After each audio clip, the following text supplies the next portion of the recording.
हम लोग पढ़ रहे थे फैक्टर्स अफेक्टिंग रेसिस्टेंस, कि कौन कौन से फैक्टर हैं जो रेसिस्टेंस को अफेक्ट करते हैं। तो सबसे पहला हम लोगों ने पढ़ा था लेंथ ऑफ कंडक्टर, दूसरा पढ़ा था हम लोगों ने एरिया ऑफ क्रॉस सेक्शन,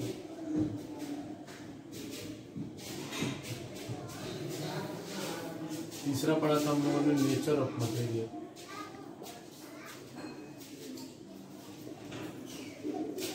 और चौथा था टेम्परेचर।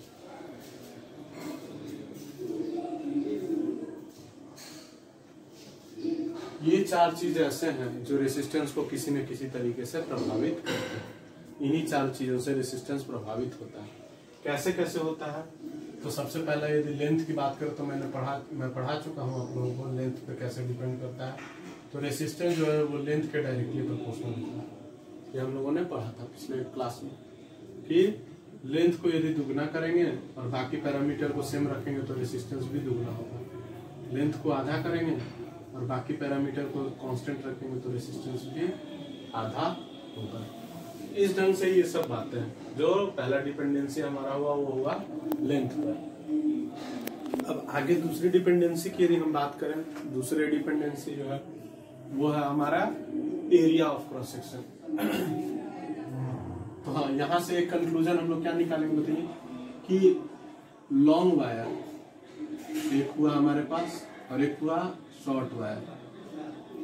पूछता है क्वेश्चन कि शॉर्ट वायर का रेसिस्टेंस ज्यादा होगा या लॉन्ग वायर का, तो हम लोग जानते हैं कि लेंथ वाइज वो डिपेंड करता है, तो लॉन्ग वायर का।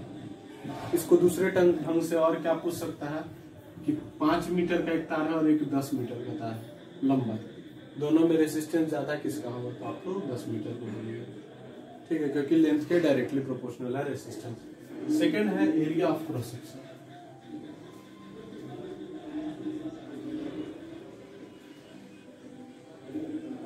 एरिया ऑफ क्रॉस सेक्शन, तो रेसिस्टेंस जो है वो इनवर्सली प्रोपोर्शनल होता है एरिया ऑफ क्रॉस सेक्शन को, इनवर्सली प्रोपोर्शनल।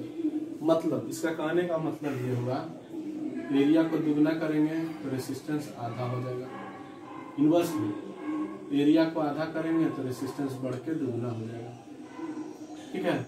इस ढंग से याद रखिएगा हमेशा कि 1/एरिया जब हम लिखते हैं तो पाई आर स्क्वायर होगा एरिया, क्योंकि सर्किल होता है, वायर जो है वायर का लूप जो सर्कुलर टाइप का होता है, इसलिए पाई आर स्क्वायर लिखे। तो रेडियस वाइज यदि आपसे पूछेगा तो यदि बोले कि रेडियस को दुगना किया जाएगा तो कितना टाइम्स, तो 2 का स्क्वायर कितना हो जाएगा, 4 टाइम्स, तो 4 टाइम घटेगा यानी 1/4 हो जाएगा।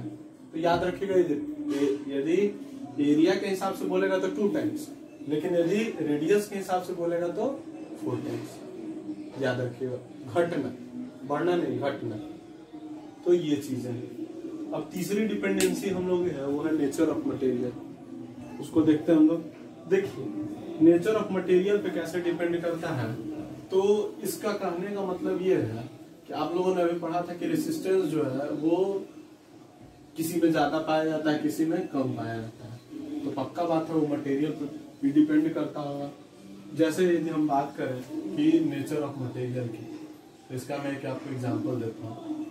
नेचर ऑफ मटेरियल की एल लेंथ ए एरिया का 2 वायर ले रहे हैं।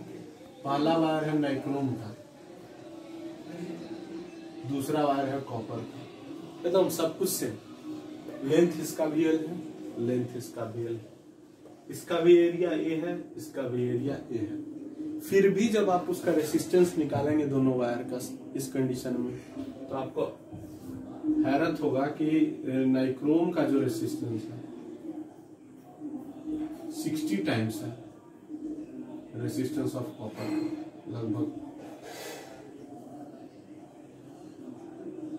और ऐसे में आप लोगों ने पढ़ा था रेसिस्टेंस के आधार पर हम लोग मटेरियल को बांटते भी हैं, तो कहीं ना कहीं नेचर ऑफ मटेरियल प्रभावित करता है ना, तभी वो अलग अलग चीजों में उनको हम बांट सके। लास्ट जो है आपका डिपेंडेंसी वो है टेम्परेचर। तो यदि हम प्योर मेटल की बात करें, उसका रेसिस्टेंस इंक्रीज करता है ऑन इंक्रीजिंग टेम्परेचर। टेम्परेचर बढ़ाएंगे तो रेसिस्टेंस बढ़ेगा। ठीक है, ये प्योर मटेरियल्स की बात कर रहे हैं। ठीक है, और डिक्रीज करेगा जब टेम्परेचर हम डिक्रीज करेंगे। तो इस ढंग से आज हम लोगों ने जाना है कि किस ढंग से रेसिस्टेंस जो है वो बाकी चीजों पर डिपेंड करता है।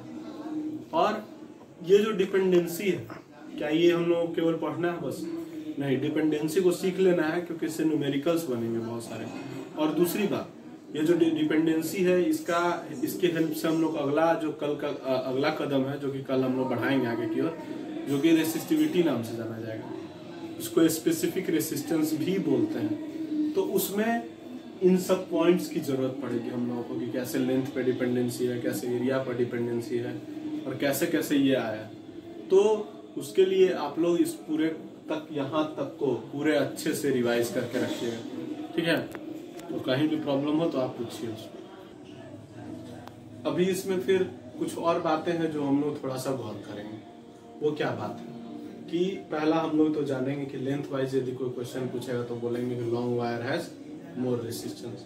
दूसरा, यदि एरिया वाइज हम बात करें, एरिया वाइज, एरिया से क्या दो वर्ड आता है, एक थिन और एक थिक। तो आप जानते हैं कि एरिया के इनवर्सली प्रोपोर्शनल है, मतलब उल्टा प्रोपोर्शनल है। यानी एरिया कम होगा तो रेसिस्टेंस बढ़ेगा। तो यानी कि बताइए किसका एरिया कम है? थिन का, थिन वायर का। तो थिन वायर के रेसिस्टेंस में जो है वो रेसिस्टेंस ज्यादा होगा और थिक वायर का रेसिस्टेंस कम होगा। अब हम लोग यदि दोनों बातों को कंबाइन करें तो गौर कीजिएगा कि एक तो हमारे पास थिन वायर हो और दूसरा लॉन्ग वायर। यानी कि हम लोग को यदि बहुत ज्यादा रेसिस्टेंस चाहिए तो thin and long wire use करेंगे। ये तो हुआ दूसरी बात।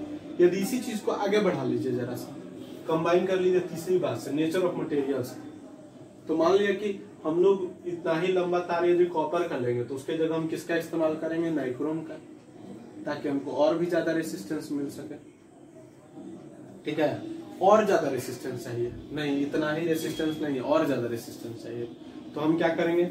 यदि प्योर सब्सटेंस नहीं, मान ली कॉपर लिए हैं, तो इन टेम्परेचर को बढ़ा देंगे वहां का। तो ये सब इफेक्टिव तरीके हैं रेसिस्टेंस को बढ़ाने या घटाने के। ठीक है, उसके बाद जो है आपको रेसिस्टेंस में जो है वो एक बस हम लोग जान लेते हैं कि रेसिस्टेंस जो है वो एरिया पर जो डिपेंडेंसी था वो कैसे है। तो हम लोग का एरिया वाइज हम लोग कैसे डिपेंडेंसी थी, इनवर्सली प्रोपोर्शनल 1/a। याद रखिएगा बस कि सर्किल जो होगा सर्कुलर वायर ये है, तो इसका रेडियस r है, तो r is also proportional to area. क्या लिखेंगे? Pi r square. ठीक है, पाई r स्क्वायर हो गया। तो हमेशा याद रखिए कि एरिया यदि दुगना करेंगे तो रेसिस्टेंस आधा होगा। ये तो नॉर्मल बात होगी। लेकिन यदि आपसे कोई पूछे कि रेडियस को हम दुगना करेंगे तब रेसिस्टेंस क्या होगा, तो यहाँ बताइए आप, पाई तो कांस्टेंट है, आर को हमने दुगना किया। इन दोनों को ध्यान मत दीजिए आप, ये क्या हो जाएगा 1/4 स्क्वायर, यानी वो कितना टाइम्स हो गया 1/4। तो ये सब बातें हैं जो एक दूसरे से कनेक्ट करती है। और रेसिस्टेंस में हम लोगों ने जितना पढ़ा ये सब बातें एक साथ जुड़ेंगे फिर, और एक साथ जब जुड़ेंगे कौन सा? लेंथ का, एरिया का, नेचर ऑफ मटेरियल का, और ये तीनों मिल करके जब मिलाएंगे तो बनेगा स्पेसिफिक रेसिस्टेंस का फॉर्मूला। ठीक है, जो कल के वीडियो में हम लोग पढ़ेंगे उसके बारे में। ठीक है, फिलहाल इसमें आप लोग ये याद कर लीजिए, डिपेंडेंसी याद कर लीजिए, उससे पहले की जितने बातें हैं वो याद करके रखिए, और हर एक कंसेप्ट को क्लियर करके रखिए, कहीं भी कोई प्रॉब्लम ना हो। कहीं भी हल्का ही प्रॉब्लम होगा, आगे चलकर हम लोग जब पढ़ेंगे इक्विवेलेंट रेसिस्टेंस निकालने के लिए, तो वहां दिक्कत आपको आएगी। ठीक है, बहुत बच्चों को की शिकायत है कि सीरीज और पैरेलल क्या होता है सर, तो आपको मैं थोड़ा सा बता चुका हूं ऐसे सर्किट डायग्राम में, लेकिन और भी मैं सीरीज और पैरेलल के ऊपर काम करेंगे हम लोग जब हम लोग इक्विवेलेंट रेसिस्टेंस पढ़ेंगे आगे चल के। तो आप लोग थोड़ा भी पैनिक ना हो, एकदम आप धैर्य रखें, आपको सब बताया जाएगा। जहाँ भी जैसे जैसे प्रॉब्लम धीरे धीरे आगे हम लोग बढ़ रहे हैं और उसी हिसाब से हम लोग सीखेंगे। और बस आपका काम क्या है, तो आपका काम बस जितना बताया जा रहा है उतना को फॉलो अप कीजिए और दिक्कत हो तो पूछिए।